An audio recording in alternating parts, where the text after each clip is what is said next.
कारोबार जगत की दिग्गज हस्ती रतन टाटा अब हमारे बीच नहीं रहे। 86 वर्ष की उम्र में रतन टाटा ने इस दुनिया को अलविदा कह दिया। मशहूर उद्योगपति के निधन से देश भर में शोक की लहर है। राजनेताओं, उद्योगपतियों से लेकर खिलाड़ियों और अभिनेताओं तक कई लोग उन्हें अपनी श्रद्धांजलि दे रहे हैं।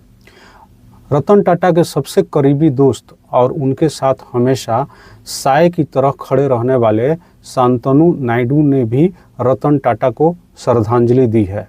शांतनु ने रतन टाटा को याद करते हुए लिखा, इस दोस्ती के बाद अब उनके जाने से मेरी जिंदगी में एक खालीपन आ गया है, जिसे भरने में मैं अपनी बाकी जिंदगी बिताऊंगा। दुख प्रेम की कीमत है, अलविदा मेरे प्रिय दीप स्तंभ। रतन टाटा और उनके सबसे करीबी दोस्त शांतनु नायडू के रिश्ते की चर्चा हमेशा रही है।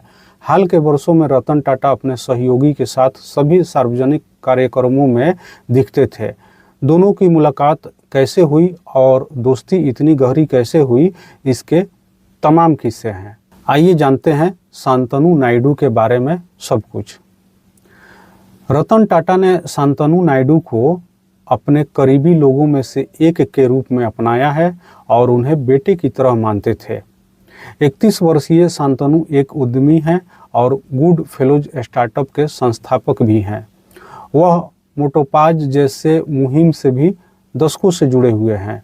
शांतनु की लिंक्डइन प्रोफाइल के अनुसार वह रतन टाटा की निजी निवेश कंपनी R&T कार्यालय में महाप्रबंधक हैं। शांतनु ने 2010 में सावित्रीबाई फुले पुणे यूनिवर्सिटी में दाखिला लिया और 2014 में यहां से बैचलर ऑफ इंजीनियरिंग की पढ़ाई पूरी की। 2014 में शांतनु ने पुणे में टाटा एलेक्सी में ऑटोमोबाइल डिजाइन इंजीनियरिंग के तौर पर काम शुरू किया।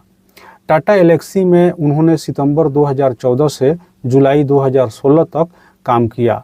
इसके बाद शांतनु अमेरिका चले गए। यहाँ न्यूयॉर्क के kernel Johnson graduate school of management में 2016 से 2018 के बीच MBA की पढ़ाई की।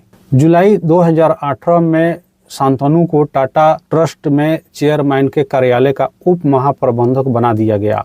वहीं मई 2022 में वह रतन टाटा की निजी निवेश कंपनी R&T कार्यालय में महाप्रबंधक बन गए। शांतनु नायडू की रतन टाटा के साथ घनिष्ठ मित्रता की वजह बेहद दिलचस्प है। शांतनु पिछले 6 साल से अधिक समय से दिग्गज कारोबारी और टाटा समूह के मानद चेयरमैन रतन टाटा के साथ काम कर रहे थे। हालांकि दोनों की मुलाकात 2014 में हुई, जब शांतनु पुणे में टाटा एलेक्सी में ऑटोमोबाइल डिजाइन इंजीनियरिंग के तौर पर काम कर रहे थे। पुणे में देर रात हाईवे से गुजरते समय शांतनु को सड़क पर कुत्तों के शव दिखाई देते थे, जिनकी तेज रफ्तार से चलने वाली गाड़ियों के नीचे आ जाने से मौत हो जाती थी।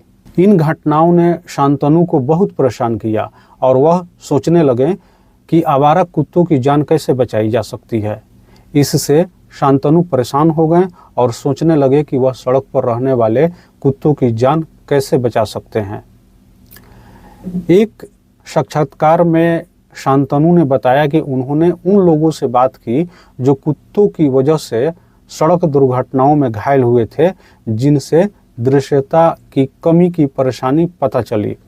दृश्यता की इतनी कमी थी कि चालक को अपनी जान खतरे में डाले बिना यह तय करने का पर्याप्त समय मिल सके कि उसे किस रास्ते पर जाना है। चूँकि मैं एक ऑटोमोबाइल इंजीनियर था, इसलिए मेरे मन में कुत्तों के लिए कॉलर बनाने का विचार आया, जिससे वे रात में स्ट्रीट लाइट के बिना भी दिखाई दे सकें।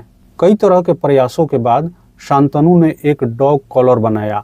कॉलर को बनाने के लिए शांतनु और उनके मित्रों ने चंदा दिया।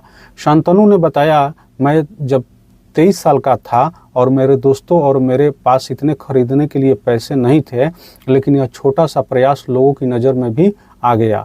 शांतनु का गली के कुत्तों के लिए रिफ्लेक्टिव कॉलर रात में उनकी जान बचा रहा था और लोग लगातार प्रतिक्रिया भेज रहे थे कि यह एक मुहिम अच्छी है और इससे उन्हें कम दृश्यता के कारण किसी की जान को बचाने में मदद मिली। शांतनु का यह काम टाटा समूह और रतन टाटा तक पहुंच गया, जिनका खुद कुत्तों से काफ़ी लगाव था। एक युवा के इस नेक काम के बारे में टाटा समूह की कंपनियों के न्यूज़लेटर में लिखा गया और यह रतन टाटा के ध्यान में आया। शांतनु ने साक्षात्कार में बताया, लोगों ने मुझे इस बारे में रतन टाटा को लिखने को कहा और उन्होंने ऐसा किया और लंबे समय तक कुछ नहीं हुआ, लेकिन मेरे पिता आशावान थे। एक दिन शांतनु को रतन टाटा से मुंबई में उनके कार्यालय में मिलने का निमंत्रण मिला। शांतनु कहते हैं, टाटा ने हमारे काम के लिए बहुत प्यार जताया क्योंकि उन्हें स्ट्रीट डॉग से बहुत प्यार है और उन्होंने मुझसे पूछा कि हमें किस तरह का सहयोग चाहिए। मैंने कहा कि हमें किसी तरह का सहयोग नहीं चाहिए, लेकिन हम छात्र हैं, इसीलिए उन्होंने जोर दिया और हमारे प्रयास में अघोषित निवेश किया। रतन टाटा और शांतनु में दोस्ती बढ़ती गई। इस जुड़ाव के बाद शांतनु रतन टाटा के संपर्क में रहे और अक्सर उनसे सलाह और मार्गदर्शन लेते रहे। शांतनु कहते हैं, हमारे निवेश के बाद मैं उनके संपर्क में रहा और उनसे विभिन्न विषयों और मुद्दों पर बात करता रहा और हमारी दोस्ती बढ़ती गई। एक दिन मैंने टाटा को कॉर्लेन में MBA करने की अपनी योजना के बारे में बताया। जैसे ही मुझे कॉर्लेन में दाखिला मिला, मैंने टाटा को बताया कि मैं स्नातक होने के बाद टाटा ट्रस्ट में योगदान करने का अवसर तलाशने के लिए भारत लौटूंगा। जब शांतनु अपनी डिग्री लेकर वापस लौटे तो टाटा ने उन्हें अपने कार्यालय में शामिल होने के लिए कहा।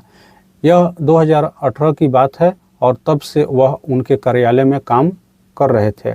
शांतनु को उम्मीद है कि वह निकट भविष्य में रतन टाटा से सीखी गई बातों की सूची संकलित करेंगे।